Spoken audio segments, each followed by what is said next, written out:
Adiabatic டீமேக்னடைசேஷன் இதோட principal என்னென்னு பார்க்கலாம். சரிங்களா? Principle when a paramagnetic substance is magnetized, காந்தமாக்கல் மேக்னடைஸ்டுனாக்கா சரிங்களா. அப்போது ஒரு பேராமேக்னட்டிக் சப்ஸ்டன்ஸை காந்தமாக்கல் முறையை அப்ளை பண்ணுறாங்க. External work done on the system sample எப்படி வேணாலும் எடுத்துக்கலாம். அப்போ external work done on the sample சரிங்களா. அப்போ சாம்பிள் மேலே ஒரு எக்ஸ்டர்னல் ஒர்க்கு அப்ளை பண்ணுறாங்க. எக்ஸ்டர்னல் ஒர்க் அப்படின்னா இங்கே என்னென்னா ஒரு ஸ்ட்ராங் மேக்னெட்டிக் ஃபீல்டு தான் சரிங்களா. And its temperature rises. அப்போது ஒரு ஸ்ட்ராங் மேக்னெட்டிக் ஃபீல்டு அப்ளை பண்ணும்பொழுது அந்த அந்த சாம்பிளோட டெம்பரேச்சர் ரைஸ் ஆகுது. அப்போது மேக்னடைஸ் ஆகும்போது காந்தமாக்கல் நடக்கும்பொழுது டெம்பரேச்சர் ரைஸ் ஆகுது அப்படின்றது தான் அர்த்தம். When the substance is demagnetised. இப்போ வந்து காந்த நீக்கம், முன்ன காந்தமாக்கம், இது காந்த நீக்கம் நடக்கும்பொழுது work is done by the substance. இப்போ வந்துட்டு முன்ன எக்ஸ்டர்னல் ஒர்க்கு நடந்தது, இப்போது அங்கே இருக்கிற சாம்பிளில் தானே டீமேக்னடைசேஷன் நடக்குது.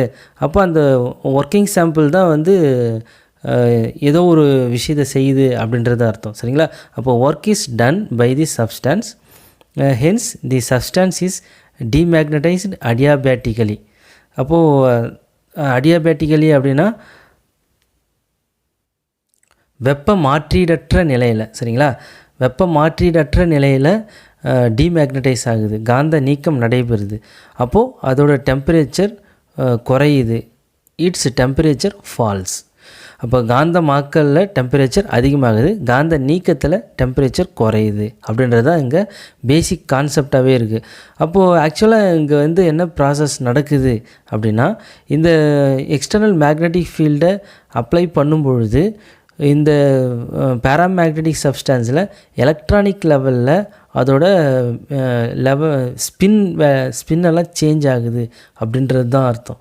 அப்போது எக்ஸ்டர்னல் மேக்னெட்டிக் ஃபீல்டு எந்த டைரெக்ஷனில் இருக்கோ அந்த டைரெக்ஷனை நோக்கி அதோட ஸ்பின் எல்லாமே, எலக்ட்ரான் ஸ்பின் எல்லாமே அலைன் ஆகும், ஓரியன்டேஷன் ஆகும் சரிங்களா. அப்போது யூனிக் டைரெக்ஷனில் திரும்பும். அப்படி திரும்பும்பொழுது காந்தமாக்கல் நடைபெறும் சரிங்களா.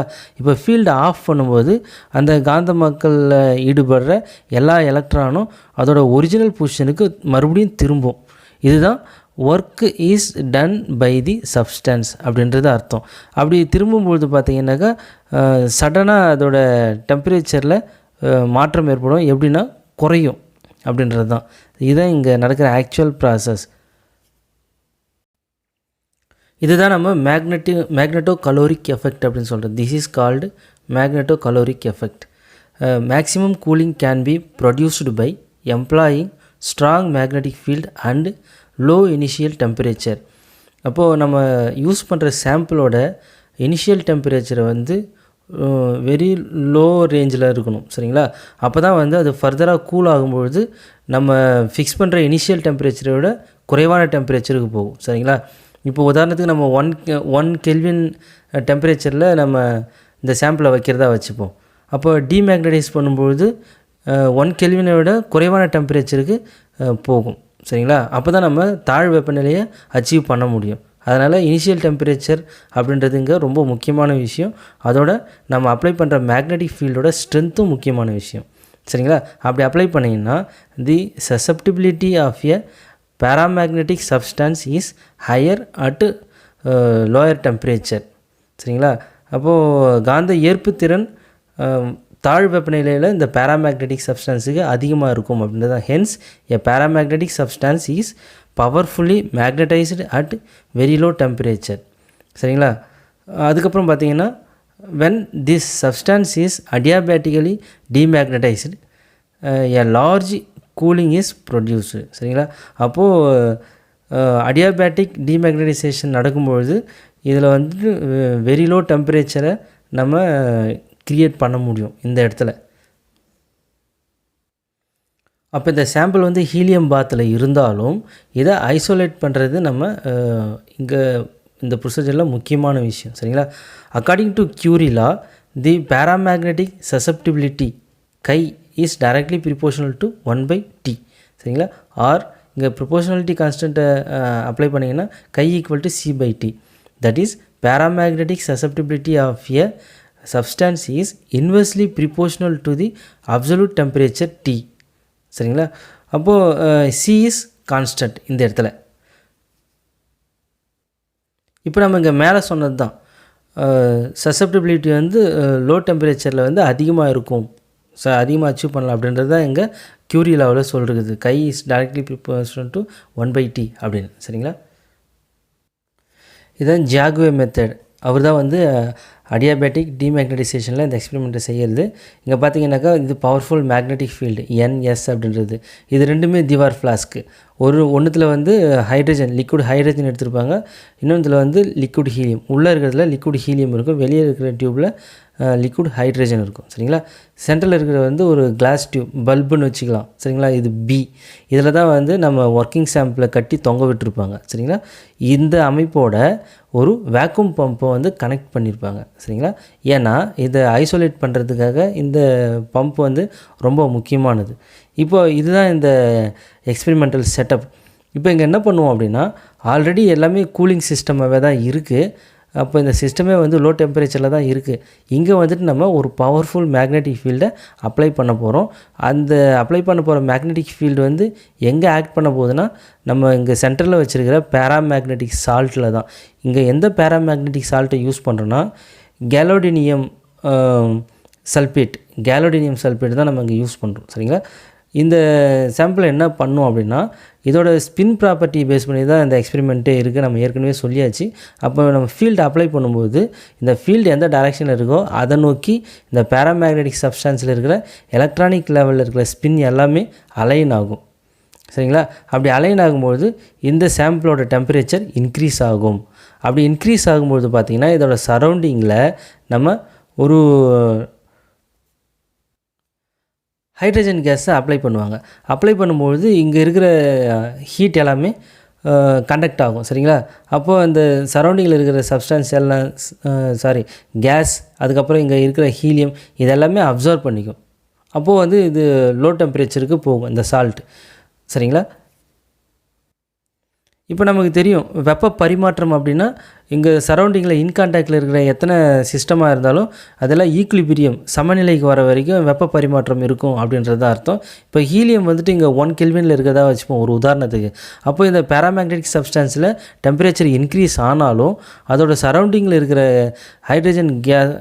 ஹீலியம் கேஸும் இந்த ஹீலியம் லிக்விடும் எல்லாமே அதை வந்து அப்சர்வ் பண்ணும்போது வெப்ப சமநிலை ஏற்படும்போது எல்லாமே 1 கெல்வினில் தான் இருக்கும்.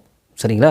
இப்போது நம்ம என்ன பண்ணுவோம் இங்கே அப்படின்னா, இங்கே ஃபில் பண்ண கேஸ் எல்லாத்தையும் மறுபடியும் வேக்யூம் பண்ணுறோம், வெளியேற்றுறோம். இந்த வேக்யூம் பம்ப் யூஸ் பண்ணி வெளியேற்றும் போது பார்த்திங்கனாக்கா இது ஐசோலேட் ஆகிடும். இந்த D1 D2 இந்த திவார் ஃப்ளாஸ்க் இருக்குது இல்லைங்களா, இது ரெண்டுத்துலேருந்து ஐசோலேட் ஆகிடும். அப்படி ஐசோலேட் ஆகும்பொழுது இங்கே அதோட நம்ம என்ன பண்ணணும், ஃபீல்டை வந்து அப்ளை பண்ணுற ஃபீல்டை வந்து ஆஃப் பண்ணிடணும். ஆஃப் பண்ணும்பொழுது பார்த்திங்கன்னா இப்போது 1 கெல்வினில் இருக்கிற இந்த சாம்பிள் ஃபர்தராக வந்து கூல் ஆகும். அப்போது பிலோ 1 கெல்வினுக்கு இந்த சாம்பிள் வந்து குளிர்விக்கப்படுது அப்படின்றது தான் அர்த்தங்க. சரிங்களா? இப்போ நம்ம அப்ளை பண்ண ஸ்ட்ராங் மேக்னெட்டிக் ஃபீல்ட் டைரெக்ஷனில் இருந்த இந்த பேராமேக்னெட்டிக் சப்ஸ்டான்ஸில் இருக்கிற எலக்ட்ரான்ஸ் எல்லாமே மறுபடியும் அதோட ஒரிஜினல் பொசிஷனுக்கு திரும்பும். எப்போ அப்படின்னா ஃபீல்டை வந்து ஆஃப் பண்ணதுக்கப்புறம். சரிங்களா? அப்படி ஆஃப் பண்ணும்போது அதோட டெம்பரேச்சர் இன்னும் குறையும். இப்போது இதுதான் வந்து அடியாபேட்டிக் டிமேக்னடைசேஷன். இப்போ அந்த எலக்ட்ரான்ஸ் எல்லாம் அதோட ஒரிஜினல் நம்ம ஃபீல்டு டைரெக்ஷன்லேருந்து அதோட ஒரிஜினல் பொசிஷனுக்கு திரும்புது இல்லைங்களா, இதுதான் டிமேக்னடைசேஷன், காந்த நீக்கம் அப்படின்றது. ஃபீல்டை அப்ளை பண்ணும்பொழுது அந்த ஃபீல்டு எந்த டைரெக்ஷனில் இருக்கோ அதை நோக்கி இந்த எலக்ட்ரான் ஸ்பின் எல்லாம் திரும்புது இல்லைங்களா, இது காந்தம் ஆக்கம். சரிங்களா? இதுதான் இது ரெண்டுத்துக்குள்ள டிஃப்ரென்ஸ். இப்போ அந்த ஃபீல்டோட டைரெக்ஷனில் எலக்ட்ரான்ஸ் திரும்புது இல்லைங்களா, இதை காந்தமாக்கல் அப்படின்னு சொல்கிறல, இதுதான் நம்ம காந்த ஏற்புத்திறன் அப்படின்னு சசப்டிபிலிட்டி அப்படின்னு நம்ம இங்கே சொல்கிறோம். சசப்டிபிலிட்டி. சரிங்களா? இப்போது இந்த அமைப்பை வந்துட்டு இங்கே சொல்கிற பிஇசிய glass bulb, the paramagnetic salt gadolinium sulphate is suspended inside, இதுதான். சரிங்களா? அப்புறம் D1 D2 or Dewar flask containing liquid helium and liquid hydrogen respectively. இப்போ D2 வந்து ஹைட்ரஜன் லிக்விட் இருக்கும், D1ல வந்துட்டு ஹீலியம் லிக்விட் இருக்கும். சரிங்களா? B is surrounded by Dewar flask. சரிங்களா? The whole arrangement is placed between the poles of the strong electromagnet. இதான் electromagnet. இதோட working, the magnetic field is switched on, so the specimen is magnetized. The temperature of the specimen is increases. Now introducing hydrogen gas into B இங்கே. சரிங்களா? Then pumping it off, vacuum பண்ணுறோம் with a high vacuum pump. சரிங்களா? Now heat is removed and the cold magnetized specimen is thermally isolated from the D1 and D2. சரிங்களா? இப்போ vacuum பண்ணும்பொழுது ஆட்டோமேட்டிக்காக என்ன ஆகுன்னா தனிமைப்படுத்தப்படுது, ஐசோலேட் ஆகுது. சரிங்களா? இந்த டியூப் மட்டும். அப்போது வெப்பம் மாற்றீடற்ற அப்படின்னா வெப்பம் உள்ளேருந்து வெளியவும் போகாது, வெளியிலேருந்து உள்ளேயும் வராது. இதுதான் வெப்பம் மாற்றீடற்ற அமைப்பு அப்படின்னு அர்த்தம். சரிங்களா? இப்போது the magnetic field is now switched off. Adiabatic demagnetization of the specimen takes place and its temperature falls.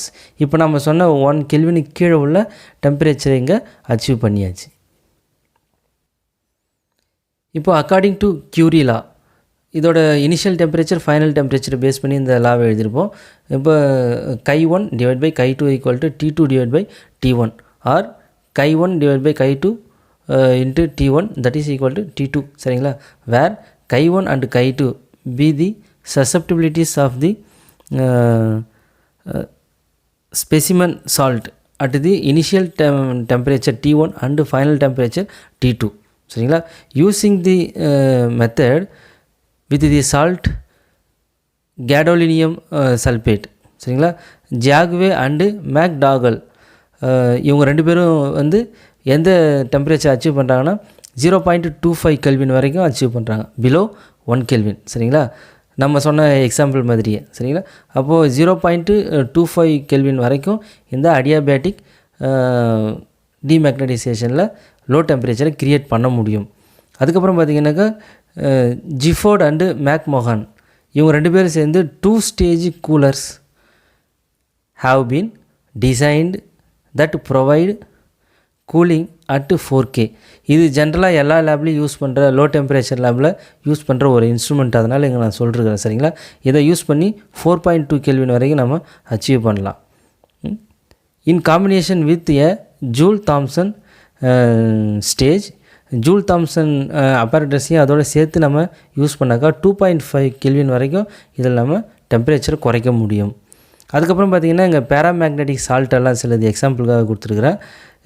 MAS அப்படின்னா மேங்கனஸ் அமோனியம் ஆலும், அதோட மாலிகுலர் ஃபார்முலா இது. FAA அப்படின்னா ஃபெரிக் அமோனியம் ஆலும், இதோட மாலிகுலர் ஃபார்முலாஸ்லாம் இங்கே இருக்குது. CPA அப்படின்னா குரோமிக் பொட்டாசியம் ஆலும். CMN அப்படின்னா cerium magnesium nitrate. இதெல்லாமே இந்த எக்ஸ்பெரிமெண்ட்டில் யூஸ் பண்ணுற பேராமேக்னெட்டிக் சால்ட்டுங்க. இது நம்ம எந்த டெம்பரேச்சர் அச்சீவ் பண்ணுமோ அதுக்கு தகுந்த மாதிரி இதோட ப்ராப்பர்ட்டிஸை பேஸ் பண்ணி அதை அங்கங்கே யூஸ் பண்ணுவாங்க.